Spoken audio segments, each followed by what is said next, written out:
Sandali. Basta may nanap ka. Ito po maintindihan niyo yun po, maintindihan niyo po ito. Itong piso na ito, ibibigay ko sa inyo. Babalik sa akin to, masigit pa sa pisong binitawan ko. Magsalita kayo tumutulong, huwag kayong humihingi. Kayo ang tumutulong, kayo ang magbibigay. Ibig sabihin nun, ako'y lumapit sa inyo na hindi humihingi. Pero dahil sa pag-upo ninyo, hindi ako umupo.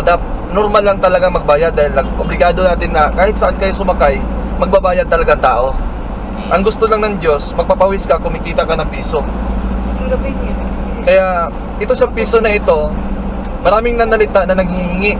Ako naman yung nanalita, nagbibigay. Pero hindi yan binibigay para bayaran kayo, para maniniwala. Ang ibig sabihin noon, ito siya yung piso na ito siya yung remembrance lang to siya. Mas sunod na araw, kung ngayon nakikita niyo yung nanalita, huwag kayong magbibigay na kahit piso. Kasi nag-aaway ng relihiyon ngayon dahil sa salita na pinag-agawa nila ang tao.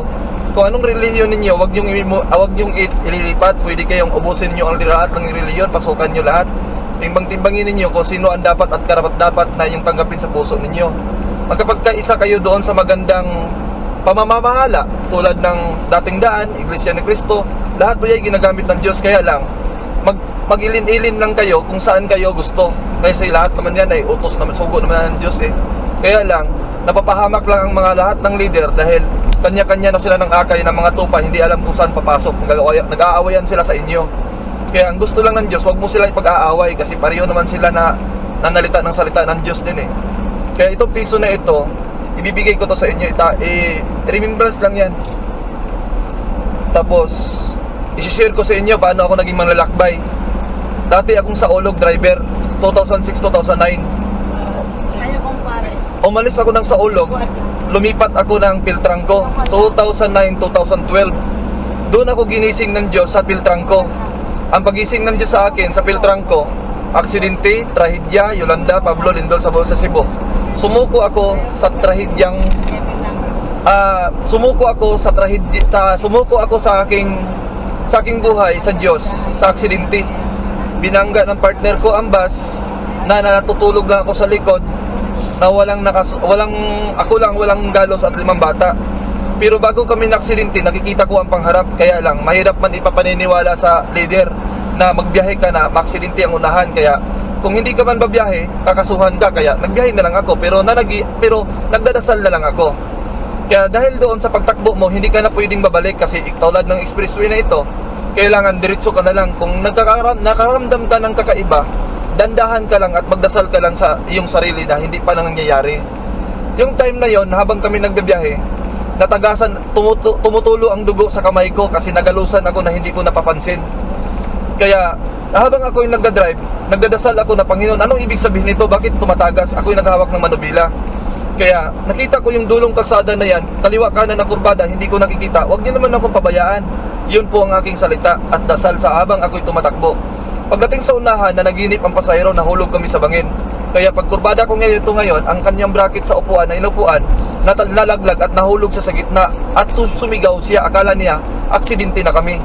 Ang tingin niya sa kilid niya ay nakaupo lang, yun pala'y panaginip lang. Since driver na kami at pagdating ng Gumaka, ako na ang natutulog, ang partner ko na nagdadrive.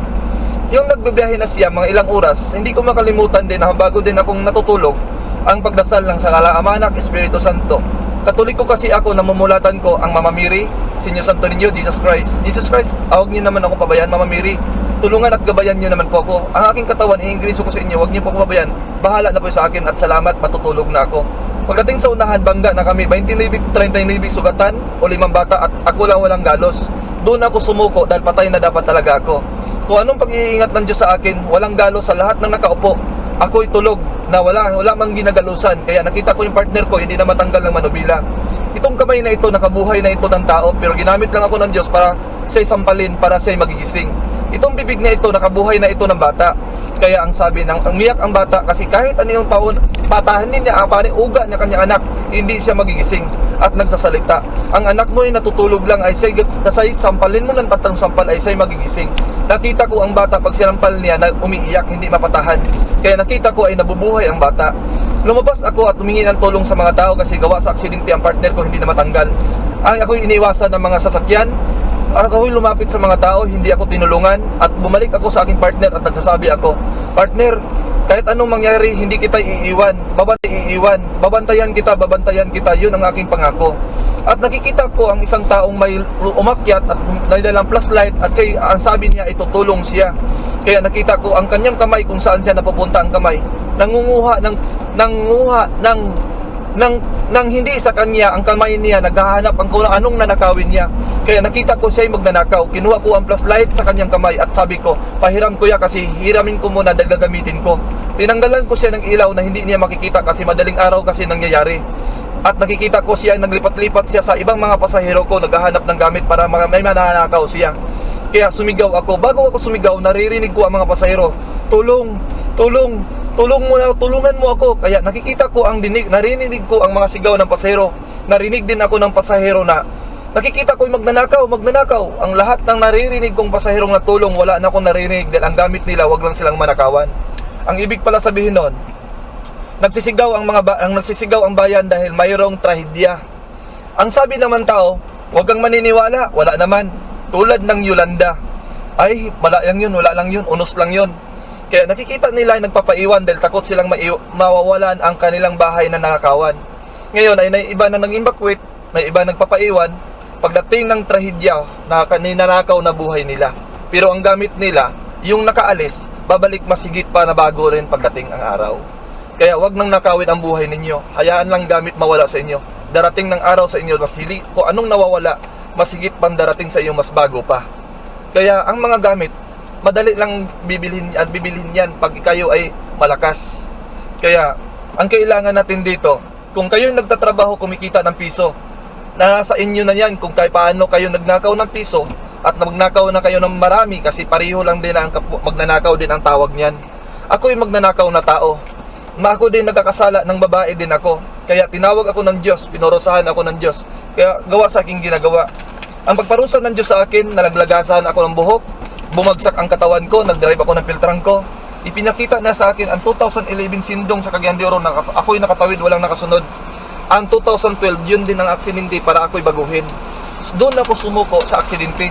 Hindi ako sumuko sa daming namatay kasi wala naman ako doon at wala naman pamilya ko. Pero napapasuko sa akin kung paano ko iningatan ng Diyos. Ako'y sumuko sa Diyos at pagbalik ng Pasay, nangangaral na ako. Ang tingin sa akin, baliw na daw ako, gawa sa aksidente. Habang ako'y nangangaral, ay hindi grounded na ang trabaho ko, hindi na ako pinag-drive dahil baliw na daw ako. Nag-competency training kami sa TISDA in situ in C3 sa 2012, January 29 at 2030, na ako'y nakapasa. Ang tingin nila sa akin ay tingin sa akin ay baliw, nakapasa ng in situ in C3. Grounded na din ako at pinagamot na din ako sa aking pamilya. Nag-resign na din ako dahil na-grounded na ako. Pumunta na din ako ng Cagayan, Davao, Cebu, Bohol, paikot-ikot nag-aeroplano. Ang tingin sa akin ng tao ay baliw na daw ako. Samantalang umiikot at nangangatok sa tao, magbalik loob lang sa Diyos. Yun lang ang aking pinupuntahan doon. Ang aking asawa, mayroon kang anak, maubos yung pira mo, wala ka nang gagamitin. Kaya ang sabi ko, hindi baling maubos ang pira basta puntahan ko ang tao sa bayan. Kaya darating ang araw, kung tayo naman ay ako nakakaalam na hindi niyo alam na ang Diyos ay nananawag na ginamit lang ang tao. Kaya hindi niyo alam kung ako'y tamad at di ako darating sa inyo. Kahit sinong utusan ng Diyos, walang darating sa inyo kung tamad ang inutusan. Kaya nag-uutos ang Diyos na malakas ang loob na tao. Kaya isa ako sa malakas ang loob na tao kahit nahirapan akong manalita at natatakot pa nga magsalita ng Diyos kasi pinapatay ang mga sugo. Kaya maraming sinasagasaan ng sugo. Pero hindi na din ako natatakot para lang sa inyo. Kung ako'y pahamak ninyo, nasa sa inyo na po yun. Kasi ang alam ko, ang sugo ay pinapatay. Kaya hindi na din ako natatakot kasi isang pagkamali lang, itong manubila na ito, ano na din tayo? Siyos, wala. Kaya ibig sabihin ng manubila, kung ay pinapahamak ang driver dahil sa isang tao na ipapahamak, damay-damay po tayo lahat. Kaya ang tawag sa akin ay manglalakbay, messenger. Ang sugo ng Diyos, kung kayo nautusan, kayo siguro manalita. Kaya, ang hawak ko ay buhay ng tao. Sabihin ko sa inyo, ang Yolanda bago nagaganap at nangyayari, nakikita ko po yun. Pumunta ko sa pare, iniwanan ako sa labas ng simbahan. Baklaran, pinagtawanan ako para kung aso. Kung bakit nagkaroon ng lindol, isang araw, doon ako sa Makati, umiikot ako ng Maynila. Pinuntahan ko yung simbahan, pero ako'y lang napahiya. Kaya ang sabi ng nataga-simbahan, may trabaho kami.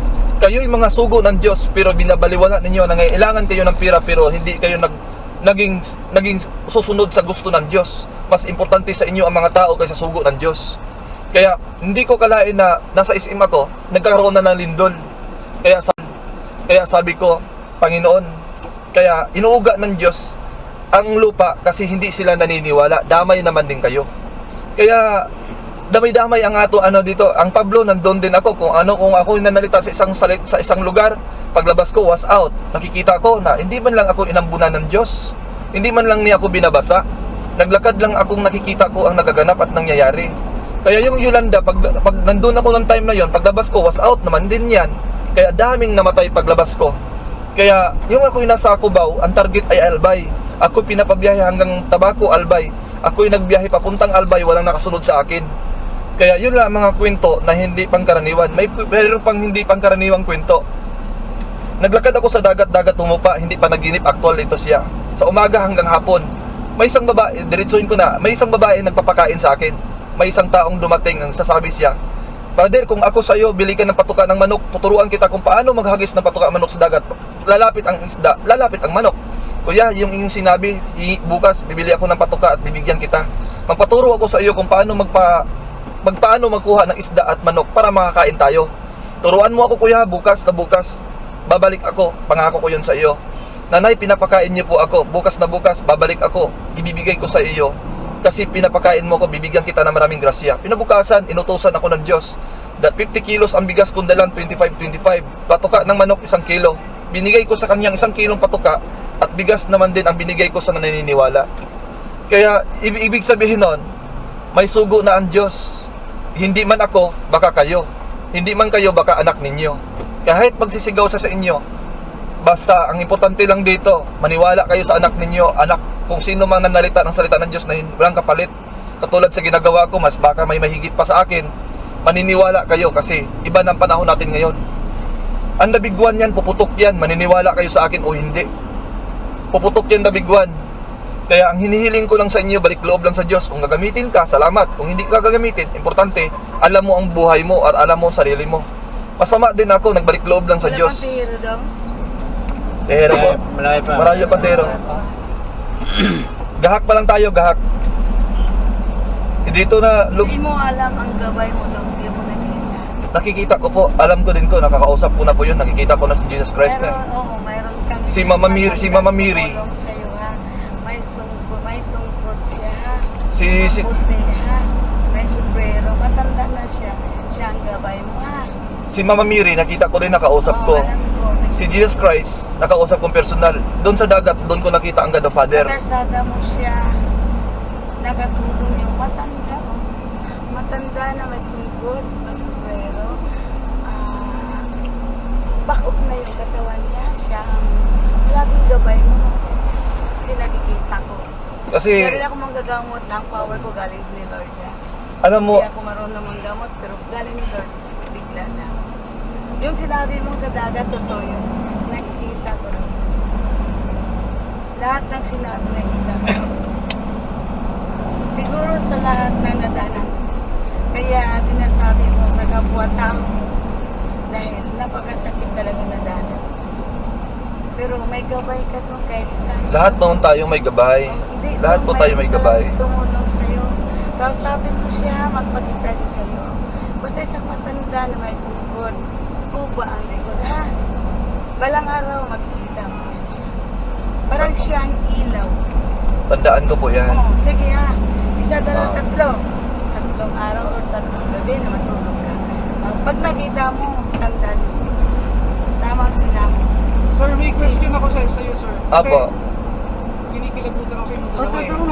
nga. Ano po ako? Kung trending ngayon sa Facebook, sir. Ang trending ngayon sa Facebook, may isang babae, parang group chat na iyak siya ng iyak kasi sa panaginip niya, parang may yung second coming, may magaganap na the big one. Yung The big one po, the big one. Lindol, at the same time, tawag ito parang papasukin ng yung Sambarawe, parang aabot dito sa Manila, magkarantulo. Totoo kaya yun? Ito po ikwento ko sa inyo. Huwag tayo maniwala basta-basta. Basta importante lang dito. Basta importante lang dito, may dasal tayo, alam natin sarili. Anak ka ng Diyos, kahit galos man lang, hindi ka galusan. Pero anak ka ng demonyo, mag-aaway ka po demonyo. Ibig sabihin, kahit saan ka, kung anak ka ng Diyos, iingatan ka ng Diyos. Hindi ka niya pabayaan. Yan lang isang ibibigay ko sa iyo. Itanong ko sa iyo, itong 1 piso mo na natutulong mo to sa amin. Pag ginagawa, Ang panaginip ay siya aking nakikita. Ispira, inspektor, kung baka nakikilala ninyo. Sabi ko sa paggising ko at nagbiyahe ako, sumampa ang inspektor. Ang inspektor na napanaginipan ko, sir, nakikita kita sa panaginip. Ang sabi ng inspektor, ano, patay na ako. Kaya hindi ko na tinuloy ang salita kasi nagagalit siya sa akin. Gusto ko siyang tulungan kasi nakita ko sa panaginip. Kasi ang pag nakikita ko sa panaginip na hinawakan siya ng Panginoon, sumigaw siya. Ang sabi niya dito, aray, sakit, hindi ko kaya, bitawan mo ako, bitawan mo ako. Yun ang sigaw niya. Nakita ko ang aking kasarili na pangalawa. Ako ang tinawag ng Jesus. Sabi na, ikaw naman, ibigay mo ang kanan mong kamay, ikaw namang hawakan ko. Nakita ko aking sarili. Kung halimbawa kayo ang tinatawag, ibibigay niyo ba ang kanan ng kamay? Oo, hindi. Nakikita mo yung nauna na sumigaw na siya. Halimbawa, kuya, ikaw tinatawag, sakit pala pag ang Diyos humahawak. Kaya kung ikaw ang tatawagin ngayon, ibibigay mo ba? Oo, hindi. Nakikita mo na yung nauna, sumigaw na siya. Ganun lang kasi, ikaw ate, hindi ko bigay. Hindi ko alam. Ikaw, te? Punta sa Di- magkano sa hindi. alam mo te, huli ka ngayon. Bingo. Ibig sabihin nun, te, Wala namang Oh. madali pag-una eh. ito ngayon ate, At siya di ba mahirap. ikaw ate, sabi mo na ang Diyos ay ginagamit ka. Bakit ayaw mo ibibigay ang iyong kanang kamay? Na bakit ayaw mo ibigay samantalang ang buhay ng Panginoon Binigay niya sa'yo. ay binigay mo para sa'yo? Tanggapin mo yung challenge lagi. Ito sa challenge to te kung nasa iyo ang Diyos. Yakapin mo yung challenge. Kaya ibig sabihin nun, laki ang pagkakamali pag hindi mo ibinibigay ang iyong kamay. Ang aking sagot dito, ibinigay ko ang aking kamay. At ang sagot dito, Panginoon, Panginoon, Panginoon. Akala ko masakit, hindi pala. Kaya, iwakan mo na aking kamay, wag mo na akong bitawan. Ang sagot niya, kailangan kitang bitawan, may kapatid ka pa sa likod, siya hawakan ko. Bibigyan kita ng palatandaan sa isang tao, walk in at destiny. Ikaw lalakad, ikaw gagawa ng kapalaran mo. Kaya ibig sabihin nun, kahit ako mismo na inutusan ng Diyos, wala akong karapatan na magbigay ng tali sa inyong liig para hawakan ko kayo. Pero kaya lang, mayroon akong karapatan na nandito pa kayo sa sakyan dahil buhay ninyo ay hawak ko. Paglabas niyo sa pinto, wala na akong karapatan doon na sasitahin ko kayo. Pero ang sa akin lang dito, bago kayo makalabas, ay nakarating na sa inyo ang mensahe. Alam ninyo ang mali at tama. Kaya yun lang ang importante. Alam na niyo na ang mali at tama. Mayroon na tayong, kasi ang nanay natin, bago tayo nakalakad, pinipilit tayong itinutulak. Pero sa pagtulak ng nanay natin, hindi natin akala nating masama. Yun pala nakakatulong sa atin. Kaya maraming tao na umiiyak na grabing pagparusa sa magulang. Yung sa akin pala, pinurusahan ako ng magulang dito ha. Pero hindi ko akalain na tama palang desisyon ng magulang ko. Tama pala ang desisyon ng magulang ko kasi kung hindi niya ako tinulak, hindi dapat ako, wala akong salita ngayon na ibigay ko sa inyo. Kaya nagkakaroon ako ng salita dahil pinagdadaanan ko lahat. Kaya ibig sabihin, masarap pala manalita na pinagdadaanan mo lahat, nakaludluhod ka pagkatayo. Para nagkaludluhod ka, paano kayo mayaman? Subukan mong yumaman na nanalo ka ng luto. Subukan mo din subukan ka ng mayayaman ka na kung paano ka nakatayo. Masarap magkwento masarap magkwento ng pinagpawisan mo na yumayaman ka. Kasi kung yumayaman ka, nakasaglit lang, nananalo ka lang sa luto. Kaya, kung pag-uusapan natin, mahina po yung nananaw ng luto. Mas malakas ngayon ang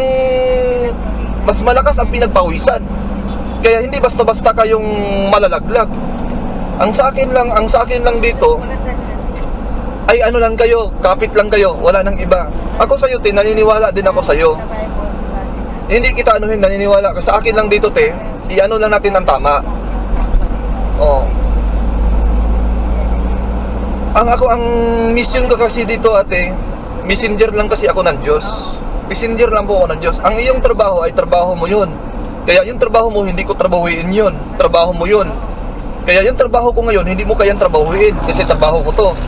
O, pero kaya lang, magkakaisa po tayo. Hindi pwede mag-aaway. Ay, hindi. Oo, hindi pwede mag-aaway kasi si Adan at si Kain at si Abel nga, nagpapatayan sila gawa sa pagsisilos. Kaya huwag tayong magsisilos kung anong trabaho sa bawat isa. Mayroon naman kang trabaho eh. Titignan nyo lagi si Rizal, naging bayani. Hanggang namatay siya, binaril sa Luneta. Si Rizal, walang pinasokang reliyon. Namatay yun bilang isang mason. Yan, Pero ginamit ang pagkamasod. Gamit Hindi niya ang pagkamasod. pinagawa yan ng reliyon. Oo, Sa paniniwala mo, sa pananampalataya mo. Kahit sa puno ka na akasya, sa puno ka na mangga. Basta Tama. magdadasal Ako, Pag kinakausap namin, kung bigay mo sa amin. ito, bibigyan ko kayo ng sign. Sige. God the Father, nagbigay ng hangin, nagpagalaw sa dagat, nagbigay ng buhay. Ama, yung mga balat ko. Papikitin ko mata ninyo. Bawat isa sa inyo, makausap niyo siya kasi siya ang gabay ko. Siya ang nag-utos sa akin. Ang nag-utos sa akin dito, God the Father, hari sa mga hari. Yung siyang doon sa dagat. Nagsalita ang katawan ko, sumasagot ay ako. Naglakad ako sa dagat, dagat humupa. Gusto kong lumingon. Gusto kong lumingon, hindi ako makalingon. Ang paa ko, hindi mapipigil. Sumigaw at umiyak na ako, akala ko mamatay na ako. Kaya 2012 nangyayari po yan. 2012 end of the world, totoo po yun, banta ng Diyos yun. Kaya lang, ang taong binagbabanta ng tao, yung naniniwala sa Diyos, nagsasalita. Kaya napapahamak sila dahil hindi nangyayari. Ang sagot dapat doon, magpasalamat sa Diyos dahil hindi nangyayari. Pero nung sagot sa hindi naniniwala, yung mga bulaang propeta nagsasalita. Kaya wag na tayong maniniwala. Dapat ang sagot doon, maniniwala po tayo na hindi nagaganap at nangyayari. Kaya, ang yung nangyayari doon, nangatok sa isang tao, kung ikaw man nagbukas sa kanya, hindi magaganap ang trahedya. Kaya kung walang taong nagbukas sa kanya, dahil sa isang tao hindi nagpapasok sa kanya, ubos tayo lahat doon. Kaya magpasalamat lang tayo may isang tao na nagbubukas sa kanya. Kaya ibig sabihin nun, isa lang, kung ano ko, halimbawa sa sunod na araw, kung kayo napipili ng Diyos, nangangatok ang isang taong kuba. Isampul lang to yung sinabi niya, isang kuba na lang. Mabaho siya, may tungkod siya, humingi siya ng pagkain. Hindi mo pala alam na ang Diyos ay nagpakatao, tao din ang darating sa iyo. Kaya hindi lang ako ang ginamit ng Diyos, ikaw din, ginamit ka din ng Diyos. Kaya lahat po tayo ginagamit ng Diyos. Kung sino man nagpapasok sa salita na sa iyong puso, ikaw ang manalita, darating sa inyong mahal sa buhay, ang sabihin mo doon sa mahal mo sa buhay, magbalik loob at magbabago lang, wala ng iba. Anong relihiyon mo? Hindi maliligtas ka sa relihiyon na yan. Ang kaligtasan lang dito, sa isip, salita, sa gawa. Basta importante dito, napapansin mo ang sarili mo. Kaya hindi ang relihiyon na nakaligtas. Ang relihiyon kasi, relasyon lang yan. Ang relasyon sa relihiyon, pag nasa bundok ka, pupunta ka sa syudad, hindi ka makapasok at wala ka trabaho. Kaya nagkaroon tayo ng relihiyon, kukuha ka ng isang relihiyon, Iglesia ni Cristo, makapasok ka sa trabaho. Ang Iglesia ni Cristo, ginagamit nila ang power. Ang Katoliko, nanalita sila, bahala ka na kung maniniwala ka o hindi, magbibigay ka o hindi. Kaya kung ikaw yung namatayan, sabi pa sa pare, kung walang pamasahe, hindi ang kaluluwa mo wala sa langit. Ang totoo talaga dito, kung ikaw buhay pa na alam mo na namatay ka at wala kang kasalanan, diretso ka na sa taas. Kung ikaw nagkakaroon ng kamalian, pag namatay ka, kahit dasalan ka ng ilang bisis na dasal, wala ka ng paraan, buhay tayo na kailangan ay nakakahanda ka na. Yun ang ibig sabihin, kung gamitin ka ng Diyos, ay gamitin ka, magpasalamat ka. Kahit nagising ka, magpasalamat ka pa rin. Yun lang, wala nang ibang dyan, wala nang kailangan lang natin dito, magkakaisa tayo sa panahon natin ngayon kasi ang Pilipinas, ang prophecy nasa Pilipinas. Ang buong mundo natin, ang buong mundo, tapos na sa mga prophecy. Kaya wala sa kanila ang Diyos palipat-lipat sa tao. Kahit ako'y gagamitin ngayon, halimbawa, sampulan ko ngayon, ginagamit ako ng Diyos. Pag ako'y nagkakasala bukas, aalis ang Diyos sa akin. Pero dahil kayo nakatitig sa akin, susunod na araw, naniniwala kayo. Yung pagpaniniwala niyo sa akin na nagkasala ako, tangay ko kayo ngayon. Ang Diyos na pala, wala na pala sa akin, nasa sa inyo na pala. Kaya ibig sabihin nun, naniniwala kayo sa akin na ang Diyos na wala na sa akin. Kaya pinapirahan ko kayo ngayon lahat. Kaya yumayaman ako ngayon. Kaya anong nangyari dito, wala na pala sa akin ang Diyos. Alam ko na wala na sa akin kasi ginagawa ko ng kalokohan. Kaya ang Diyos na pala, nasa sa inyo na pala, wala na pa sa akin. Ipipilit nyo naman ng salita na kayo ang manalita, hindi kayo paniniwalaan. Kasi ang taong naikutan ko na, nakapaniwala kasi believe sila sa aking ginagawa, yun pala, namamahamak na pala ako sa inyo. Kaya huwag kayo basta-bastang maniniwala kahit sa aking katawan. Ang importante lang dito, tumatanggap kayo kahit sino ang darating sa inyo. Ano lang po, huwag kayo tumititig sa mukha. Ang titigan ninyo dito ang salita sa tao. Kung, halimbawa, sampulan ko kayo. Sampulan ko kayo Itong harap na yan ay Jesus Christ na nakaharap sa atin. Ito siya, actual to siya at panaginip. Itong sasakyan na yan, nakaharap siya sa atin. Ang sabi niya sa atin na tayo yung nakaupo, 1, 2, 3, sunod-sunod. Ang nasa likod, hindi ko nakita kasi nakatitig ako sa unahan. Kaya ang sabi ng Panginoon sa atin, mayroon ako ipagawa sa inyo, hawakan ko ang kanan yung kamay, sabihin nyo sa akin pag hindi nyo kaya, bibitawan ko na kayo. Yun ang sabi niya, totoo po yan. Yung aking nakikita, sa 2013 ito nagaganap, nangyayari. Nag-drive po ako nung sa Ulog 2013 kasi binalikan ko siya. Yung nagda-drive ako sa Ulog, may inspector, nakikita ko ang aking panaginip ay siya. Tingin ko sa kanan, isang kahoy. Ang sabi ng babae, ang puno na yan, ang bunga na yan, hinog na sila. Nakita ko ang bunga, isang palok. Nakita ko ang sa palok, sumasabog, hinog na nga sila. Kaya ang ibig sabihin nun, ang mundo natin, hinog na. Ibig sabihin nun, ang ugali ng tao, nakikita na.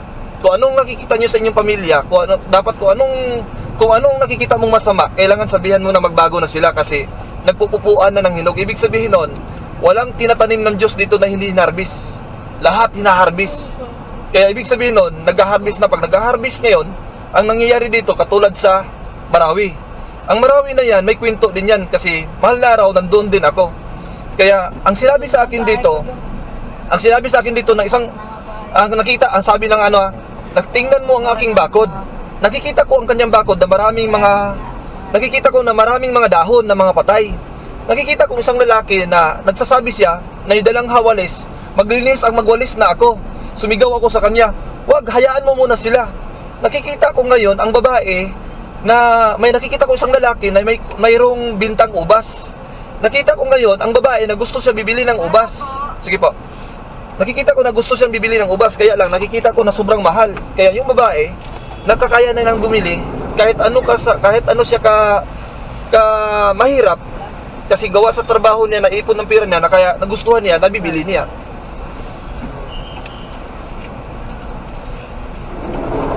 Ano lang po ang kailangan natin dito, higpit lang ang dasal.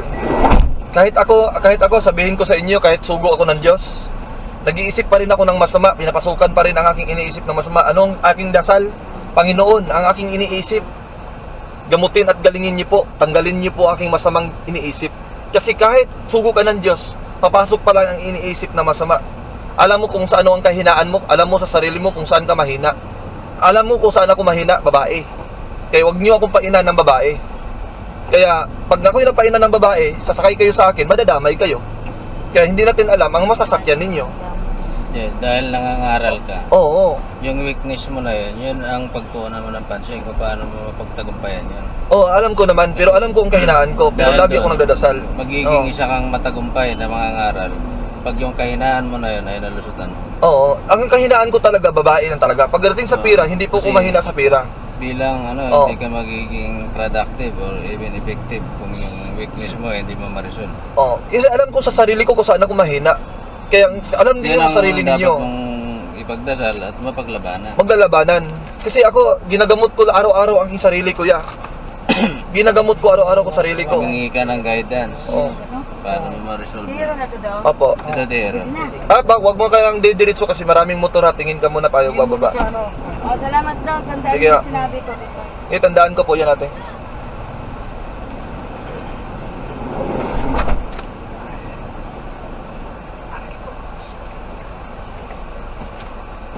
Traffic. May magagamot. Kaya magagamot kasi may kaya iba kasi din ang mga gamot. Hindi po din yan pwede maano yan. Kaya ang manggagamot, iba yung wisdom nila Oo. Nanggaling yan sa mga elemento. So magkakaroon kayo ng pagkakaiba ng paniniwala. So ang technique lang dyan, pakinggan mo opinion niya, Oo. pakinggan niya opinion mo. Nakikinig So, na ako sa magiging balance kayo. balance. Oo. So, Pero walang tinutuwid ko lang yung naitsapwera. tama. Tinutuwid ko lang yung tama. Hmm. Kasi kailangan ko ituwid ang tama eh. Kasi kaya alam mo yung ang Panginoong Kristo, nakausap ko sa personal, sa Montalban nangyayari yun, gumagamit siya ng tao. Ang tao nakaharap ko, tulo luha ako, iyak ako. Hindi, pag ang Panginoon pala gumagamit ng tao, surprise ang tawag nun. Hindi mo maiisip na paano nangyayari. Hindi mo mayayakap, ano ka, trap ka. Ibig sabihin, hindi ka makagalaw. Gusto siyang matitig ka, pero hindi ka makatitig. Kasi ang nakita mo yung sarili mo. Kaya ang nakikita sa sarili ko, makasalanan at marumi akong tao. Kaya ang sabi niya, sa araw at oras na ito, ikaw ilinilis ko na. Kaya ibig sabihin, pag ang Diyos ang nagsasabi, maniniwala ka. Kaya ibig sabihin noon, simula noon, binabasbasan ako ng Diyos. Kaya, simula nung binabasbasan ako ng Diyos, ang sabi na sa akin, tawagin mo ng Ama. Kahit saan ka, dalhin ka ng paa mo na hindi ka ipapahamak. Kaya, anong pangailangan mo, ibibigay ng Diyos sa iyo. Kaya itong sasakyan na ito, 2016 na binigay sa akin. Kaya ito sa sarili ko. Pero nagprovide ako nito ngayon kung paano ko umikot. Luzon, Visayas, Mindanao ang takbo ko. Yung Oo. panay-dighay dito, yung nagsasabi manggagamot. Yung panay-dighay, yun ang nagsasalita manggagamot siya, no? Opo. Manggagamot nga yan. Kasi ang isang Tama. Ako'y naniniwala kay Rizal. Nananampalataya ka. Naniniwala din ako kay Rizal. Si Rizal, sugo ng Diyos din. Sugo siya ng Diyos eh. Siya ang mga leader ng mga ano eh, mga tawag itong 12, mga 12 ano. Kaya lang, Si Rizal, di ba makita nagsimba yun? Walang, Pero may palataya. May pananampalataya siya. oo, may malantaya. Namatay siya na walang reliyon bilang isang maso. Si Rizal, Sa puno ng kamatsili yun, abutan ng takip sili. Ando yung pagdarasal. Kuya, bibigyan ko kayo ng sign sa lindol ha. May isang tao na darating, pupunta sa gobyerno. Importante siya, may Magsisigaw Panginoon sa siya, buhay mo. magsisigaw siya. Kikita nyo yan sa TV. Hindi siya paniniwalaan siya ng tao. Ang kanyang ano dito, pero bago siya, mag-ano to siya, mararamdaman ninyo yan. Maniniwala kayo sa kanya. Hindi man ako, baka ikaw, baka anak natin, kung hindi man darating, hindi mangyayari ang the big one. Kaya kailangan importante dito, Mas maganda na hindi oh, mangyari. kailangan hindi kung ano naman, Magpasalamat kung hindi tayo na hindi nangyari. dumating yung lalaki na yon. Kasi pag nangyari, Oo. hindi nyo gugustuhin lahat yun. Oo, kapag ang tao na di dumating yon. Kaya mayroong isang tao na mayroong isang tao sa akin kasi ako Bible visa. Mayroon ako isang tao sa akin na Fred, kasi nakilala niya ako eh. Ngayon, sabi niya, Fred, anuhin mo yung binigyan niya ako ng ganito. Ito siya, kinukuha niya sa Bible. Kasi Bible, hindi kasi Bible base kasi sila eh. Hindi man ako Bible base eh. Mayroong nag-question sa akin dito eh. Ano ninyo yung ano? The Son of Man. Ito 90, Oh. Mamaya pa, layo pa. kasunod. Dito ako nakatira dati. From Tagal. Gen- Ito kuya. The coming of the Son of Man. Kanino galing yan? Sa tao. Tapos may mga bersikulo. Kaya tinitingnan ko din sa Bible kung totoo, hindi. Pero nakita ko naman, binasa ko sa Bible eh. Nakasulat sa Biblia. Oo. Tatandaan niyo lagi. May simula at may wakas. Oo, pero Ngayon, ang simula, nangyari na. Ang Oo. wakas, walang nakakaalam yan kung kailan darating. Parang magnanakaw yan. oo. O parang kidlat na hindi mo alam kung kailan tatama. At Alam tayo mo- nakakaalam lang yan ay Diyos. Oo, Diyos talaga, walang iba. Kahit ako, mayroon pa akong kwento sa inyo.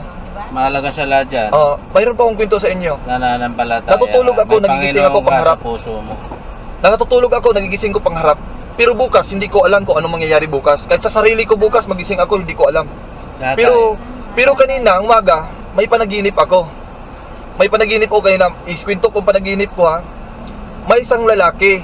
Ang lalaki na yon ay parang nag-aaway eh. Isa na din yung nakatayo kanina doon sa tollgate. Tapos sinakay ko siya, lahat ng mga sasakyan, sinalubong ko na, basag-basag ang lahat ng salamin. Pagdating sa unahan, kaya sobrang sikip, inapak-apakan ko yung aking dinadaanan, yung balik truck na armor car, inapak-apakan ko yon. Pagdating sa nakikita kong building, nakikita ko, pumunta ko sa patawag dito yung sa bintana. Nakikita ko sa baba, sa loob, mga estudyante, mga bata. Kaya tinatanong ko yung mga bata, hindi man sila makalabas, doon lang. Nakikita ko yung teacher para paano sa akin. Kaya nakikita ko sa unahan na sinabi sa akin, kasi gawa na nagkakaroon ng pag-aaway, natatakot ako mag-report. Sabi sa akin ng kapatid ko, mag-report ka, pupunta ka doon kay General. Kaya kailangan ako lalapit kay General kasi gawa sa nagkakaroon ako ng nakasaksak kasi ako ng tao. Kaya sa akin panaginip. Kaya pumunta ko sa doon, hindi ako natatakot at pumunta ko kay General at nag-report ako para safety ang katawan ko. Ang ibig sabihin noon, mayroong mga talinghaga kasi yan eh. Hindi ko kasi mamaya, pagdating mamaya ng pagbahas sa bahay, doon ko din siya iniisip ko yan kung anong ibig sabihin. Tulad na lang nito, sa panahon natin 2015, nakikita ko isang taong naglakad, biglang dumating ang mabagsik na hayop, layon. Pinatay ng yung taong naglakad, kinain ng layon. Nakita ko aking sarili, may isang isang babaeng dumating na sasabi siya, kailangan ka makalis kasi may puting layon na mabagsik at mabangis. Ang babae, kumuha ng kahon at nilagay sa gitna. Naisipan ko ang kahon na nakatakip. Bago mabuksan, kailangan ako makalis. Pumakbo ako papuntang kahoy. Pagdating sa kahoy, nasa taas ako umakyat. May isang bubuyog, kinagat ako. Sabi ko, hindi lang nag-iisa to, marami sila, papatayin na naman ako. Tumakbo ko sa loob ng bahay. Nakikita ko may isang tao nakatayo, biglang bumagsak ang nasa kanyang likod, kahoy, ang kahoy nakadugtong sa itak, bumagsak sa kanyang ulo at namatay ang tao. Nakita ko aking sarili nasa nakatayo. Nakita ko sa likod ay pabagsak. Hinawakan ko ang kanan at binagsak ko, hindi ko natamaan. Nakita kong kaliwa, pabagsak sa akin, kaya kinuha kong kaliwa, binagsak ko, hindi ako natamaan. Tingin ko sa kanan, isang kahoy. Ang sabi ng babae, ang puno na yan, ang bunga na yan, hinog na sila. Nakita ko ang bunga, isang palok. Nakita ko ang sa palok, sumasabog, hinog na nga sila. Kaya ang ibig sabihin nun, ang mundo natin, hinog na. Ibig sabihin nun, ang ugali ng tao, nakikita na. Kung anong nakikita nyo sa inyong pamilya, kung anong nakikita mong masama, kailangan sabihan mo na magbago na sila kasi nagpupupuan na ng hinog. Ibig sabihin nun, walang tinatanim ng Diyos dito na hindi hinarbis. Lahat hinaharbis. Kaya ibig sabihin nun, nag-harvest na. Pag nag-harvest ngayon, ang nangyayari dito katulad sa Marawi. Ang Marawi na yan, may kwento din yan kasi mahal na araw, nandun din ako. Kaya ang sinabi sa akin dito ng isang ang sabi ng tingnan mo ang aking bakod. Nakikita ko ang kanyang bakod na nakikita ko na maraming mga dahon na mga patay. Nakikita ko isang lalaki na nagsasabi siya na dalang hawalis, magwalis na ako. Sumigaw ako sa kanya, wag, hayaan mo muna sila. Nakikita ko ngayon ang babae na nakikita ko isang lalaki na mayroong bintang ubas. Nakita ko ngayon ang babae na gusto siya bibili ng ubas. Sige po. Nakikita ko na gusto siyang bibili ng ubas, kaya lang nakikita ko na sobrang mahal. Kaya yung babae, nakakaya na nang bumili kahit ano siya mahirap kasi gawa sa trabaho niya, naipon ng pera niya na kaya nagustuhan niya, nabibili niya.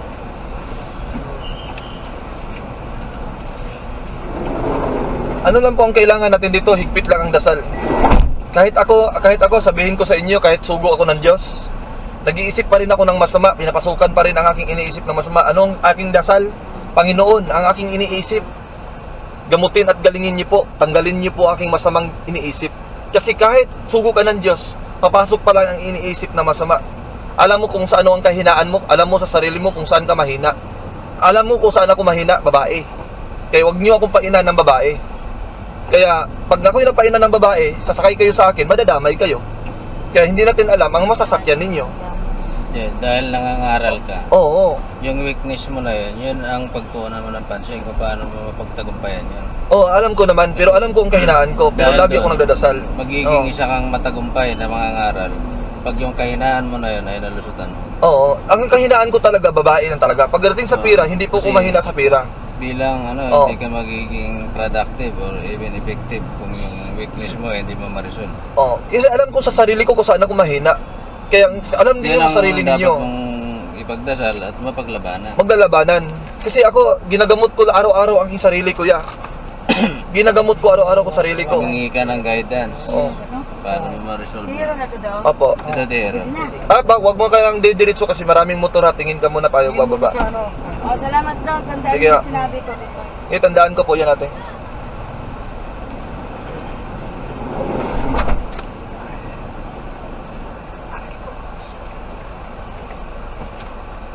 Traffic. May magagamot. Kaya magagamot kasi may kaya iba kasi din ang mga gamot. Hindi po din yan pwede maano yan. Kaya manggagamot, iba yung wisdom nila eh. Oo. Nanggaling yan sa mga elemento. So magkakaroon kayo ng pagkakaiba ng paniniwala. So ang technique lang dyan, pakinggan mo opinion niya, Oo. pakinggan niya opinion mo. Nakikinig So lang ako sa magiging balance kayo. balance. Oo. So, Pero walang tinutuwid ko lang yung tama. maitsapwera. Tinutuwid ko lang yung tama. Hmm. Kasi kailangan ko ituwid ang tama eh. Kasi kaya alam mo yung ang Panginoong Kristo, nakausap ko sa personal, sa Montalban nangyayari yun, gumagamit siya ng tao. Ang tao nakaharap ko, tulo luha ako, iyak ako. Hindi pag ang Panginoon pala gumagamit ng tao, surprise ang tawag nun. Hindi mo maiisip na paano nangyayari. Hindi mo mayayakap, ano ka, trap ka. Ibig sabihin, hindi ka makagalaw. Gusto siyang matitig ka pero hindi ka makatitig. Kasi ang nakita mo yung sarili mo. Kaya ang nakikita sa sarili ko, makasalanan at marumi akong tao. Kaya ang sabi niya, sa araw at oras na ito, ikaw ilinilis ko na. Kaya ibig sabihin, pag ang Diyos ang nagsasabi, maniniwala ka. Kaya ibig sabihin noon, simula noon, binabasbasan ako ng Diyos. Kaya simula nung binabasbasan ako ng Diyos, ang sabi na sa akin, tawagin mo ng Ama. Kahit saan ka, dalhin ka ng paa mo na hindi ka ipapahamak. Kaya, anong pangailangan mo, ibibigay ng Diyos sa iyo. Yung- Kaya itong sasakyan na ito, 2016 ang binigay sa akin. Kaya ito sa sarili ko. Pero nag-provide ako nito ngayon kung paano ko umikot. Luzon, Visayas, Mindanao ang takbo ko. Yung Oo. panay-dighay dito, yung nagsasabi manggagamot. Yung panay-dighay, yun ang nagsasalita manggagamot siya, no? Opo. Manggagamot nga yan. Kasi ang isang albularyo, pagka naka-encounter yan ng may power din, Oo. panay-dighay niyan. Napansin niyo yung albularyo pag nanggamot yan, yung mga Digay-digay. nanuno sa punso, yung mga tinatawas nila, panay ang Pakisuyo ko digay niya. Kasi ako, kahit sino man, hindi na ako natatakot kahit anong power mo kasi nung time na yon, kaya kikita ko ang paano ako niligtas ng Diyos sa may power. Hindi kasi sa'yo, hindi Oo. ka true, biblical, or by the Bible. Oo. Ang pinaniwalaan mo kasi yung nangyayari sa buhay mo. Sa buhay so, ko. Kumbaga, repentance lang nangyari sa'yo. Nagsisi ka, tapos nagbago ka. Ngayon, kung ano yung nangyari sa'yo na nailigtas ka, pinakakalat mo. Pinangangaral mo para mangyari din sa kanila. Marami akong gustong sabihin sa inyo eh. Ginamit nga din ako ng demonyo eh. Naging demonyo din ako. Nag-impisa sa akin, ito'y kwento Tehero, walang tehero, baka makalampas kayo. Ito'y kwento, sa bata pa lang ako, 3 years old ako, naglakad ako ng madilim. Hindi ko maunawaan kung anong ibig sabihin. Ilang taon nakalipas, natulog ako sa gabi, nagising sa umaga, may ahas katabi ko. Pinatay sa unang araw. Pangalawang gabi, pagising ko sa umaga, may ahas malaki na. Pinatay sa pangalawang araw. Pangatlong gabi, kubra na aking nakikita nasa tabi ko. Pinatay sa pangatlong araw. Hindi niya alam ng mamagulang ko kung anong ibig sabihin. Ang ginawa niya, nagpumunta ng albularyo pero hindi niya maisasabi kung anong ibig sabihin. Kaya ang ibig sabihin noon, yung time na yun na dilim at dinadanan ko, yun palang pamilya ko kung ano kagulo. Away ng papa ko, nagkaroon ng kasalanan tulad ng pababae din. Hindi naman ako nag-ano sa papa ko, naintindihan ko na din kasi nasubukan ko na din. May kahinaan lang talagang tao. Kaya, naintindihan ko na din, hindi ko naman sinisisi kong papa ko eh. Kasi sabi ko na hindi ko gayahin, hindi ko pakalain na nagagaya ko pala. Kaya ibig sabihin, nakikita ko din sa sarili ko na mahina lang talaga tao. Tumabi man lang, hindi yung Oo. para sinakop yung kalsada. Kawawa yung mga nasa traffic. Itong sasakyan na ito, pinadaan sa panaginip. Pagkatapos nung nanaginip ako, umiikot ako sa amin.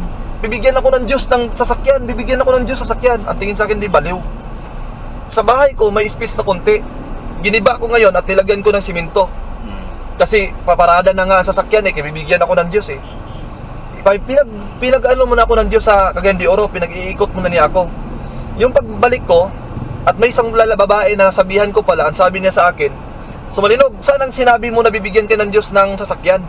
Yumuko na ako kasi nahiya ako, wala akong mapakita. Sabihin ito, sarili mo na to. Oo. Kaya nayumuko ako, wala akong nakikita.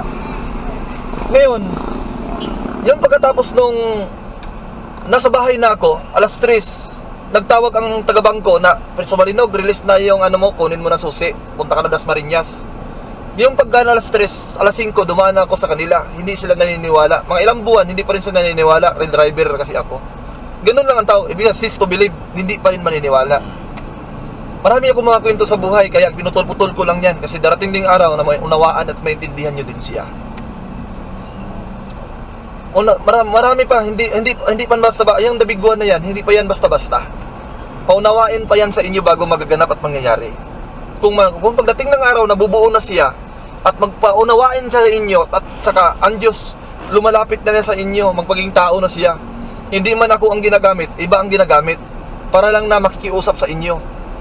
Kung halimbawa, sampulan ko kayo, darating ang Mormons, pupunta sa inyo nangangatok. Yun ay minsan nagsisirado kasi Mormons. Pero tanggapin mo sila, pero huwag kang papasok na pag-Mormons. Tanggapin nyo lang salita ng Diyos. Bigyan nyo silang ilang oras.